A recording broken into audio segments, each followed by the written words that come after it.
Sir, अगर आवाज आ रही हो मेरी तो प्रधानमंत्री नरेंद्र मोदी जी महाकौशल में पहुंच रहे हैं और इस महाआगाज को विस्तार न्यूज लगातार दिखा रहा है।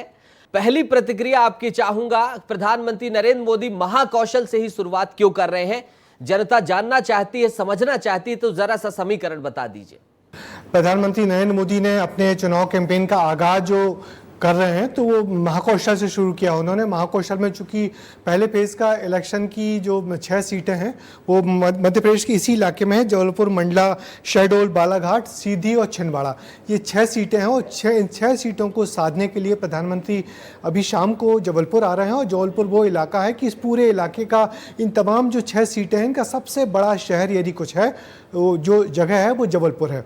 जबलपुर संस्कारधानी है और यहाँ से पूरे इलाके की राजनीति संचालित होती है। इस पूरे इलाके को हम लोग महाकौशल कहते हैं। महाकौशल और खासकर इस जबलपुर को संस्कारधानी भी कहते हैं। मगर हमें आपको बताऊं कि ये जबलपुर वो जगह है जहाँ पर आज़ादी के बाद से तो कांग्रेस का लंबे समय तक यहाँ पर सांसद बन के रहे सेठ गोविंद दास, मगर उसके बाद 1977 में यहाँ पे शरद यादव चुनाव जीते। शरद यादव ने जिस तरह की इमरजेंसी के बाद जो बदलाव आया था उसको, शरद यादव जैसे एक युवा नेता ने पूरी कांग्रेस को जो पलटा, तो उसका एक अभियान यहाँ से भी शुरू हुआ था। जबलपुर में शरद यादव को कुछ दिन ही मिले थे।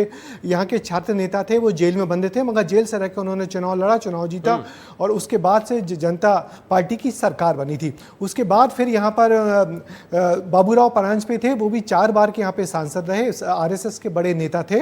और फिर जो इन दिनों जो बीजेपी के राष्ट्रीय अध्यक्ष जेपी नड्डा, उनकी पत्नी की जो माँ है जयश्री बनर्जी, यानी कि उनकी सास, वो भी यहाँ पर बीजेपी की तरफ से सांसद रह चुकी हैं। और पिछले 4 बार से यहाँ पे राकेश सिंह, जो कि मध्य प्रदेश में इन दिनों मंत्री हैं, 4 बार से सांसद रह चुके हैं। तो महाकौशल वो जगह है जहाँ पे एक जमाने में कांग्रेस ने अपनी जड़ें जमाई हुई थी, मगर अब लगातार बीजेपी ने मेहनत करके इसको, पूरे इलाके को अपना एक बड़ा गढ़ और किले के रूप में तब्दील कर दिया। बिल्कुल यही विश्लेषण की हम बात कर रहे हैं सर, जो आप दे रहे हैं। मैं बता देना चाहूं ब्रजेश जी के बारे में कि राजनीति से लेकर पत्रकारिता से लेकर तमाम पुस्तकें इनकी पूरे देश, पूरे विश्व भर में प्रसिद्ध है। और यह विश्लेषण देखिए, यह गहराई कहीं और नहीं मिलेगी। एक चीज और जानना चाहूंगा ब्रजेश जी की जबलपुर को चुना गया है, जबलपुर में प्रधानमंत्री नरेंद्र मोदी का मैजिक कितना काम करेगा? जिन 6 सीटों की बात कर रहे हैं, हार्डकोर महाकौशल की जो 4 सीटें हैं, क्या प्रधानमंत्री नरेंद्र मोदी के आने से मान लिया जाए कि अब जीत पक्की है? कितना प्रभावकारी रहेगा? हम लोग जीत पक्की तो नहीं बोल सकते, क्योंकि जो पत्रकार होता है वो सीधे निष्कर्ष पे नहीं पहुंचता।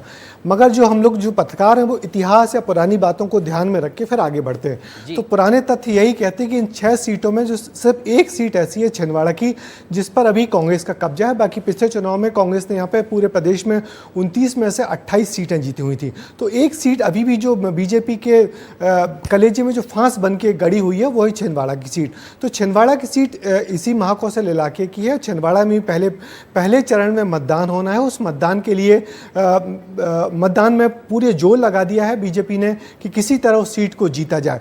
मगर जो थोड़ी कमजोरी छिंदवाड़ा सीट जीतने को लेकर रह गई है वो है कि वहां पे कोई चौंकाने वाला नाम बीजेपी ने क्यों नहीं उतारा। बिल्कुल ब्रजेश जी, आपसे इजाजत चाहूंगा क्योंकि ग्राउंड जीरो पर हमारे सहयोगी हैं, तो अगर आप अनुमति दें तो उनका रुख कर लेते हैं, फिर आपके पास एक बार आते हैं और फिर इस विश्लेषण को आगे बढ़ाते हैं।